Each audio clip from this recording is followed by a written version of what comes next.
오늘 주신 하나님 말씀은 창세기 20장입니다. 창세기 20장 우리 1절에서 7절이 되겠습니다. 구약성경 25페이지 좌우간에 있겠습니다. 창세기 20장 1절로 7절 우리 봉독하심으로 하나님의 말씀으로 받으실 수 있기를 바랍니다. 같이 봉독하십니다. 아브라함이 거기서 내게로 땅으로 옮겨가 가데스와 술 사이에 나라를 거주하며 그 안에 사라를 자기 비라 하였으므로 그랄 왕 아비멜렉이 사람을 보내어 사라를 데려갔더니 그 밤에 하나님이 아비멜렉에게 현명하시고 그에게 이르시되 내가 이 여인으로 말미암아 내가 죽으리니 그네 남편이 내 여자이라. 아비멜렉이 그 여인을 가까이 하지 아니하였으므로 그가 대답하되 주여 주께서 의롭겠어 물어보리라 하시나이까. 그가 나에게 이르되 의라고 하지 아니하나이까. 그 여인도 그는 내 오라비라 하였사오니 나는 온전한 마음과 깨끗한 손으로 이렇게 하였나이다. 하나님이 꿈에 또 그에게 이르시되 내가 온전한 마음으로 이렇게 할 줄을 알았으므로 너를 막아 내게 범죄하지 않게 하였나니 여인에게 가까이 하지 못하게 함이 이 때문이라. 이제 그 사람의 아내를 돌려보내라. 그는 선지자라. 그가 너를 위하여 도와리니 내가 살려니와 내가 너를 보지 아니하면 너와 내게 속한 자가 다 반드시 죽을 줄 알든지. 아멘. 한 주간 잘 지내셨어요? 네. 이 말씀 속에서 또 하나님을 만나시기를 바라고요. 하나님으로 충만해지시기를 축복을 드립니다. 자, 오늘은 이 말씀 속에서 어떤 하나님을 우리가 만날 수 있을까? 또 아브라함의 어떤 신앙의 과정 속에서 어떤 단계의 어떤 징검다리를 지금 또 건너고 있는가 하는 생각을 해보게 됩니다. 여러분, 이 말씀 읽으면서도 우리가 알고 있기도 하지만 오늘 이 모습하고 이전에 이미 비슷한 상황을 또 우리가 만났었죠. 그렇죠? 애굽에 내려갔을 때 바로 왕을 만났을 때 이 비슷한 상황을 또 우리가 경험했었습니다. 그런데 또 이제 그때로부터 수십 년이 지났죠. 하나님의 부르심을 받을 때가 75세였는데 가나안 땅에 가보니까 비건이 있었잖아요. 그래서 애굽 땅으로 내려갔으면 아마 75세 때 내려갔을 거다 그런 생각을 해봐요. 근데 지금 이때는 몇 살 때입니까? 아브라함이? 99세 때예요. 그럼 몇 년이 흐른 거예요? 75세에서 24년이 흐르는 모습인데 24년 했던 그 신앙의 어떤 그런 그 도상 속에서 이제 성장과 성숙의 과정 속에서 이제 99세가 됐는데 특히 애굽 왕 바로 앞에서의 모습이나 그랄 왕 아비멜렉 앞에서의 모습하고 너무나 비슷한 것 같잖아요. 차이가 뭐가 있을까요? 그때나 지금이나 똑같은가요?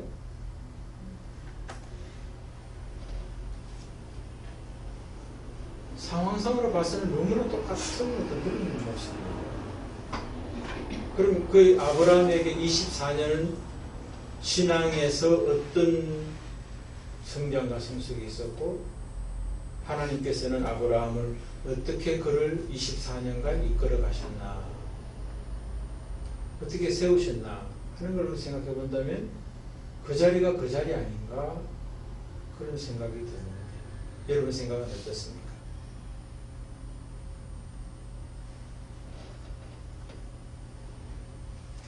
그런데 차이가 있긴 있는 것 같아요. 차이가 있어요. 혹시 그것이 눈에 띄어지시는지 모르겠는데 앞에하고 달라요. 바로 만났을 때와 오늘 그랄 왕 아비멜렉 만났을 때와 다른 게 있어요. 그게 성장이라면 성장이고 성숙이라면 성숙의 어떤 모습이겠다 싶습니다. 뭘까요?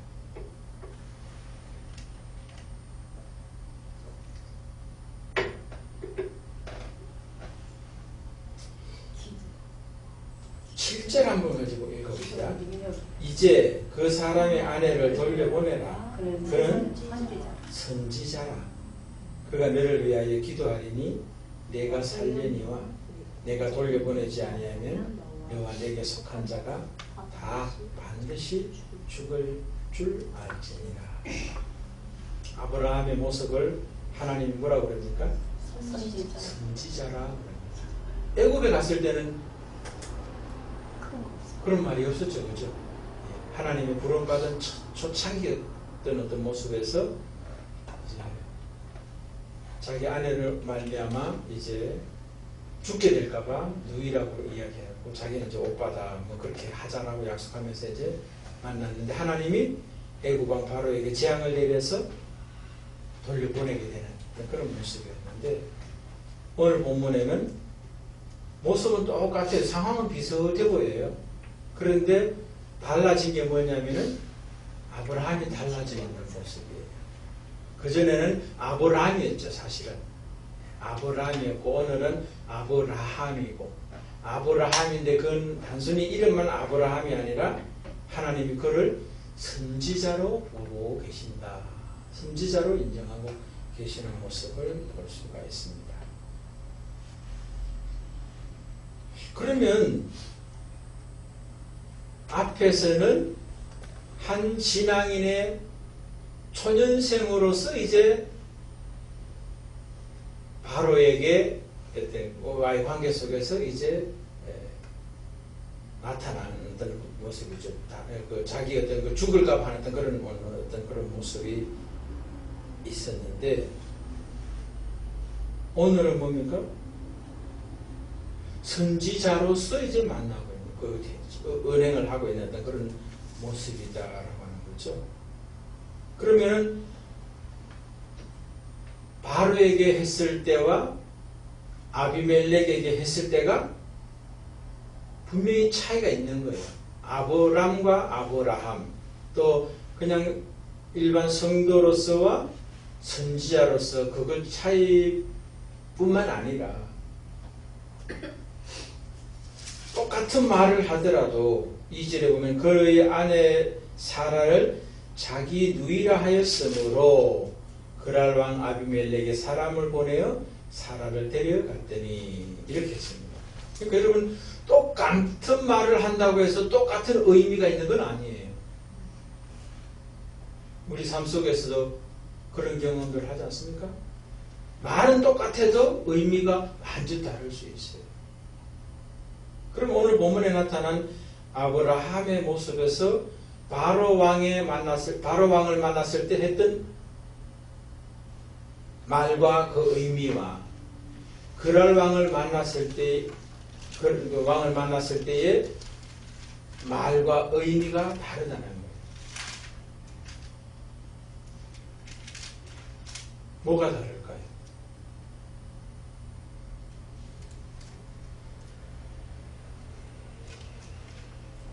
정답은 없어요. 정답은 없는데 우리가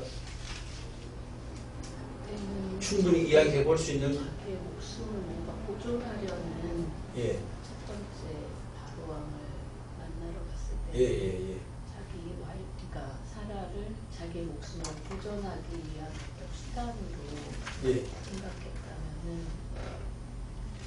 여기 오늘 말씀에는 그런 부분들이 없는 것 같아요. 근데 오늘 본문에는 지금 그 뒤에 보면 이런 말이 있거든요. 11절에 이런 말씀이 있어요. 아브라함이 이제 아비멜렉 만나가지고 아비멜렉이 이러죠. 10절에 아비멜렉이 또 아브라함에게 이르되 내가 무슨 뜻으로 이렇게 하느냐. 아브라함이 이제 대답하는 거예요. 아브라함이 이르되 이곳에는 하나님을 두려워함이 없으니 내 아내로 말미암아 사람들이 나를 죽일까 생각하며 이렇게 했거든요.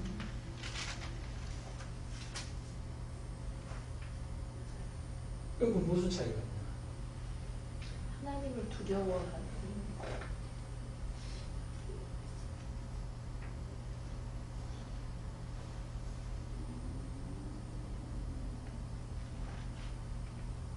전에 바로왕 때는 아브라함이 바로왕으로 인해서 하나님을 두려워하게 하는 그런 마음이 없었는데 여기는 아비멜렉으로 하여금 하나님을 좀 두려워하는 그러한 마음으로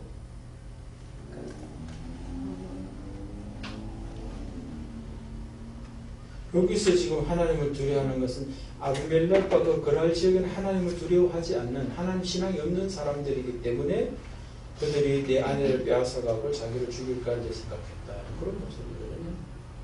근데 여러분 어쩌면 비슷한 어떤 그런 모습인 것 같아요. 그 둘은. 근데 참 우리가 참 재밌는 거 보면은 이때 사라 나이는 몇 살이었을까요? 89세고 뱃속에는 이상이 들어앉아 있을 확률이 많아요. 앞쪽에 보면 내년 이맘때 아들을 주겠다고 했으니까 이미 뱃속에는 아들이 있을 확률이 굉장히 높죠. 그런 상황인데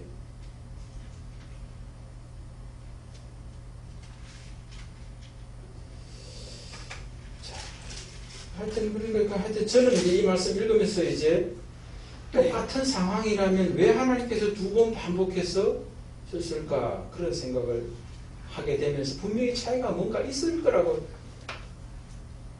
전제를 가지지 않을 수가 없더라고요. 그럼에도 불구하고 하나님 왜 이렇게 하셨을까라고 질문하니까 잘 대답이 떠오르질 않더라고요. 제가.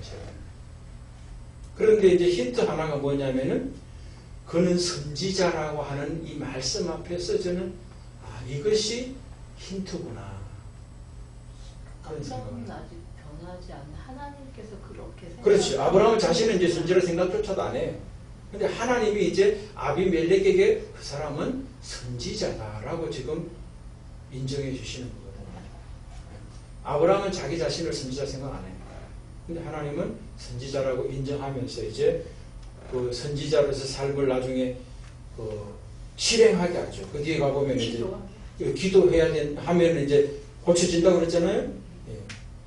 그가 너를 위하여 기도하리니 네가 살려니와 네가 돌려보내지 않으면 너와 내가 속한 자가 반드시 다 죽을 줄 알지라 했단 말이에요. 그런데 이제 그 뒤에 가보면 17절에 아브라함이 하나님께 기도하며 하나님이 아비멜렉과 그의 아내와 여종을 치료하사 출산하게 하셨으니 여호와께서 이왕의 아브라함의 아내 사라의 일로 아비멜렉의 집의 모든 태를 닫으셨습니다. 그러니까 기도해서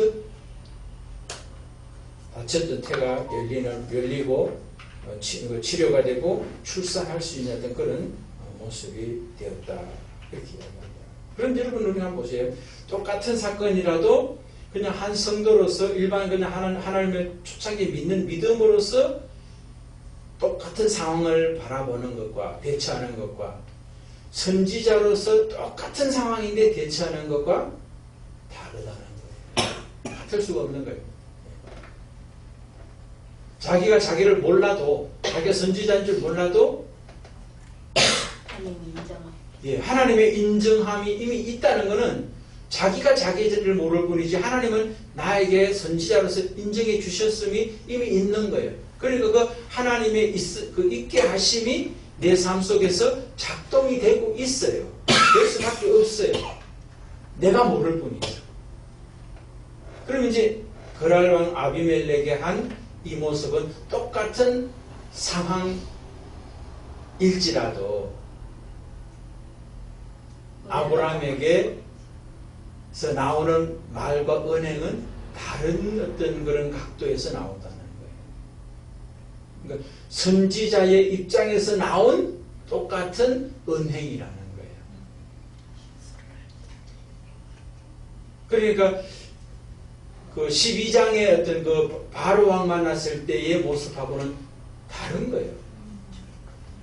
똑같은 상황에서 다른 사람으로 지금 대처하고 있다는 거예요. 사람도 다르지만 어쨌든 상황 누구나 비슷한 그런 상황인데 내가 밖에 있는 가운데에서 지금 나타나고 있다는 거예요. 그럼 그게 뭐냐가 이제 신앙에 있어서 굉장히 중요한 우리의 또 하나의 징검다리일 수 있다라고 하는 말씀을 같이 나누려고 하는 거예요.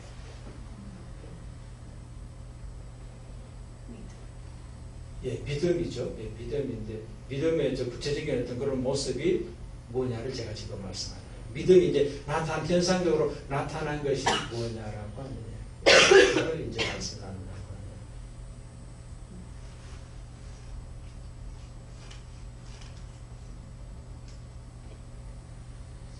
앞에서 바로왕 만났을 때는 막연한 어떤 진짜 두려움의 어떤 그런 모습의 어떤 일환으로서의 어떤 그런 은행이었다라고 우리가 일반적으로 볼 수 있는데, 오늘 본문에서 보면은 나를 죽일까 생각했다라고 말하는 표현은 똑같아요. 그런데 저는 의미는 다르다 생각해요. 뭐냐면은 자기의 두려움, 연약함을 고백할 수 있는 모습이에요. 그러니까 연약함을 고백하는 모습이 성장과 성숙의 한 모습이라는 거예요.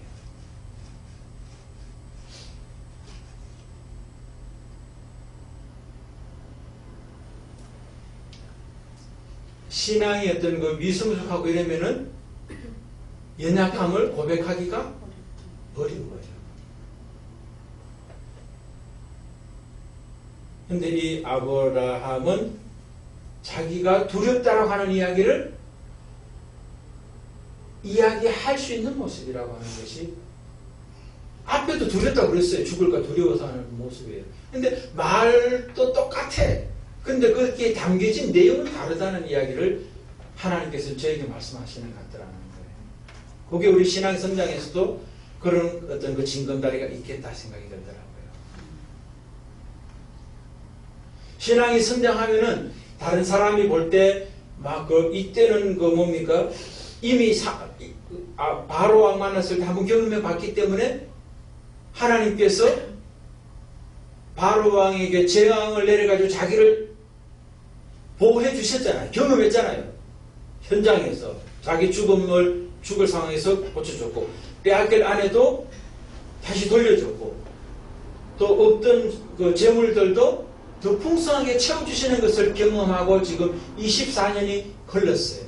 그런데 똑같은 너무나 비슷한 상황을 만났는데 아브라함이 지금 행동하는 어떤 모습이 겉으로 볼 땐 바로왕 만났을 때 24년 전하고 너무나 같아. 그런데 의미가 다르다는 것을 성경은 선지자로서 지금 그 은행을 하고 있다라고 이야기하고 있다는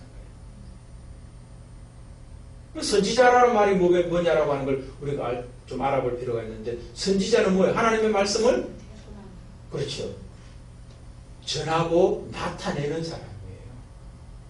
그러니까 이 사람 속에 이미 하나님의 말씀이 있다는 전제가 있는 거예요.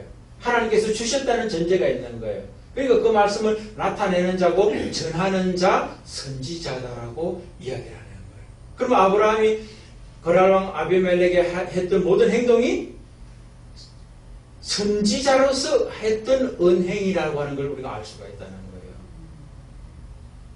그냥 평범하게 막연히 자기 목숨 구걸하기 위해서 안 죽으려고 했다, 이렇게 말하기가 어렵다는 거예요. 그럼 그것이 선지자로서 어떤 모습이길래 그렇게 했느냐? 하나님이 자기 속에 담겨 있는 자로서 똑같은 표현은 같아도 의미는 다르다. 그 다른 내용이 뭐겠느냐 물었을 때 자기 연약함을 이야기하는 모습으로 나타났다라고 말할 수 있다. 그게 저는 이 말씀을 묵상하면서 하나님께서 제게 주신 메시지였어요. 근데 여러분 아시겠지만 오늘 20장이지만 21장에 가면 이제 바로 이제 이삭을 낳아요. 이삭 낳는 장면이 이제 다음 주일에 이제 같이 말씀 나누려고 하는데, 이삭이라고 하는 것은 아들을 낳았다, 이것도 되지만 이삭의 뜻이 뭐예요? 웃음이다. 그것을 확장하면 기쁨도 되는 거예요.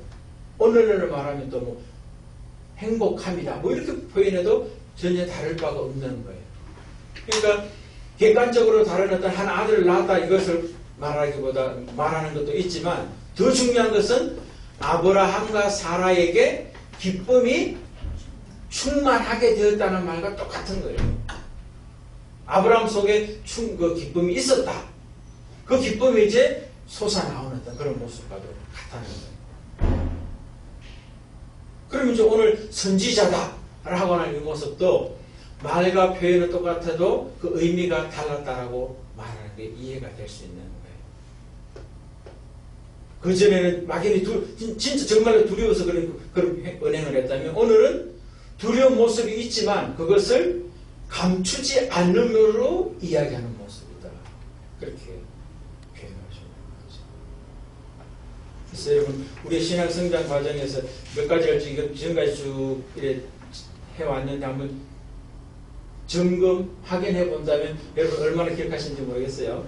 저도 또 잊어버릴지도 몰라요. 하면서 잊어버릴 수도 있는데 신앙의 시작과 과정과 마지막 절정에 이르기까지 모든 것은 다 하나님이 주권적으로 이끌어 가신다. 그렇게 볼 수 있어요. 신앙은 내가 뭐 해가지고 되는 게 아니라 하나님이 세우고 가시는 것에 우리가 응답해 가고 참여해 가고 헌신해 가며 따라서 세워진다. 그렇게 볼 수 있습니다. 그럼 믿음이 뭐냐? 이렇게 물었을 때 믿음은 나 중심에서 하나님 중심으로 끊임없이 옮겨져 가는 것이 믿음이다. 그렇게 이야기해 드렸어요.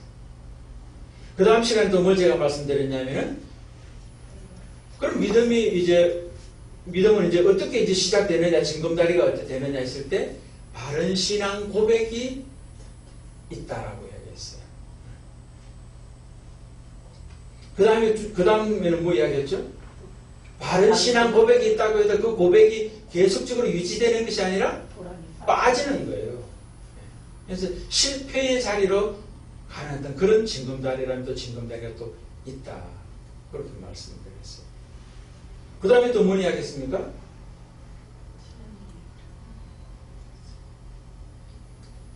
바르게 볼 수 있는, 하나님의 눈으로 볼 수 있는 정견이 생긴다. 그렇게 제가 말씀을 드렸어요. 그러니까 네 안에 사라가 어디 있느냐 이렇게 물었을 때 장막에 있습니다. 그렇게 이야기했잖아요. 근데 하나님께서는 장막에 있는 걸 몰라가지고 물은 게 아니잖아요. 장막에서 있고 그 다음에 웃고 있는 것도 알고 계시고 그 다음에 또 뭐예요? 지난주에 뭡니까? 마음속에서 이제 비웃는 어떤 그런 어떤 모습까지 그 사라의 마음까지도 다 알고 계시면서 질문하는 어떤 그런 모습이었단 말이에요. 그러면 그 질문이 어디 있는지를 몰라가지고 장소를 몰라가지고 묻는 것이 아니었고 아브라함의 어떤 그 무언가를 볼 수 있는 어떤 그런 눈이 변화되어야 될 것을 말씀하고 있는 거죠. 단순히 어떤 그런 장막이 있습니다. 이게 대답이 바른 대답이 아니라는 거예요. 틀린 대답은 아니지만 그것은 너무나 1차원적 대답이라는 겁니다. 우리의 삶 속에서도 사건을 바라볼 때 하나님의 눈으로 바라볼 수 있는 그런 모습이에요. 그 다음에 이제 오늘 이제 본문의 말씀이 있지 않습니까? 그러니까 바른 눈이 있는 사람은 어떻게 되는 거예요? 그 다음에 오늘은 이제 본문에 보면은 저는 20절에 보면 이런 말씀이 있거든요. 아브라함이 거기서 네게브 땅으로 옮겨가 가데스와 술 사이 거란에 거류하였다. 이렇게 되어 있는데 그 뜻이 의미를 보니까요. 그 가데스와 술 사이 거란에 거류했다. 거주했다. 이렇게 이야기하는데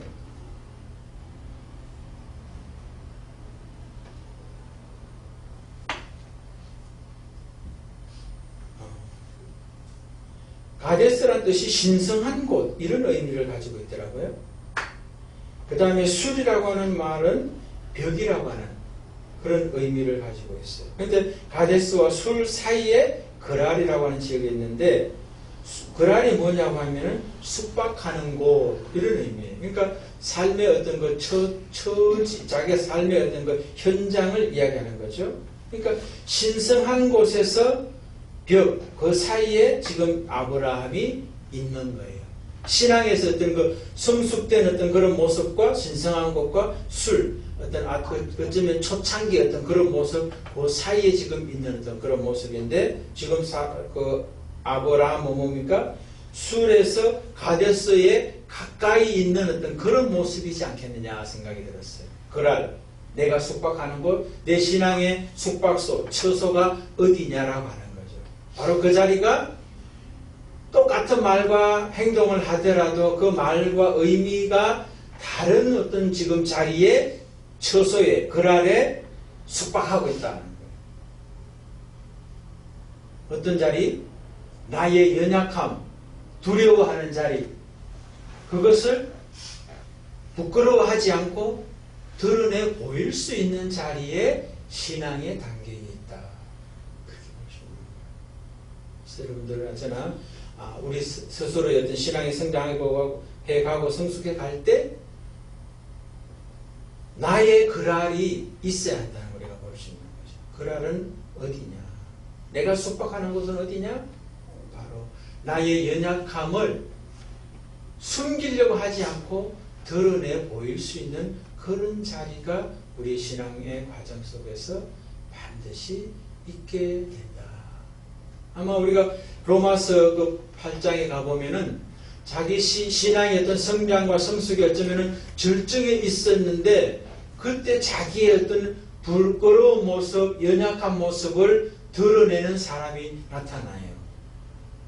그 사람이 사도 바울이거든요.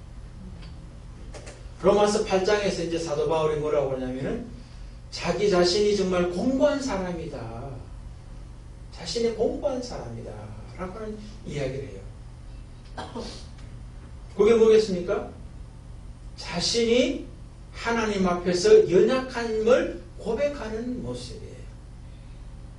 고린도전서 또 14장인가 15장인가 보면은 자신의 연약함을 자랑한다는 말씀이 나와요. 연약함을 고백하는 데서 끝나는 것이 아니라 그 연약함을 자랑한다.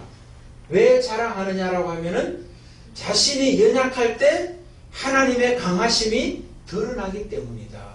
그런 이야기를 합니다. 바로 아브라함이 지금 그한 그랄에서의 그 아비멜렉을 향하여 하는 언행의 모습에서 자신의 연약함도 드러내 보일 수 있는 어떤 그런 모습이 아니겠느냐. 바로 그것이 선지자의 모습이라고 하나님은 말씀하는 거예요. 하나님의 말씀이 자기 속에 있는 사람, 그 말씀을 전할 수 있는 사람. 오늘 본문의 말씀으로 하면은 죽을 사람을 살릴 수 있는 중보 기도를 해줄 수 있는 그 사람이 선지자라고 이야기하거든요. 그 사람이 바로 어떤 사람이냐? 연약함을 고백할 수 있는 사람이 자기 속에 하나님이 계신 만큼 연약함도 고백할 수 있는 거예요. 하나님이 강하게 역사할 때 연약함을 고백하지 하나님이 자기에게 약한데 어떻게 자기의 연약함을 고백하겠어요? 더 나아가서 하나님이 강하게 작동하면 작동할수록 나의 연약함이 더 드러낼 수 있을 때 그 연약함은 나를 드러내는 것이 아니라 하나님을 드러내는 은행이기 때문에 자랑까지 할 수 있다라고 그래서 저는 또 그리고 여러분께서도 우리의 신앙의 성장과 성숙해 가는 과정 속에 나의 연약한 모습, 어쩌면 부끄러운 모습 이런 것들도 드러내 보이는 것이 결코 부끄러운 게 아닐 수 있는. 오히려 상대방이 나의 부끄러움을 들었을 때 어떻게 저런 부끄러움을 이야기할 수 있지? 나 같으면 감췄을 텐데 라고 할 수 있는 것을 이야기할 수 있는 단계가 있다는 거예요. 바로 그 단계가 선지자의 단계다. 하나님의 말씀이 담겨져 있는. 그렇기 때문에 내 연약함을 드러내는 것이 결코 부끄럽거나 두렵지 않은 그런 자리가 있다. 저와 여러분 그 자리까지 꼭 가시기를 주님의 이름으로 축복을 드립니다. 네.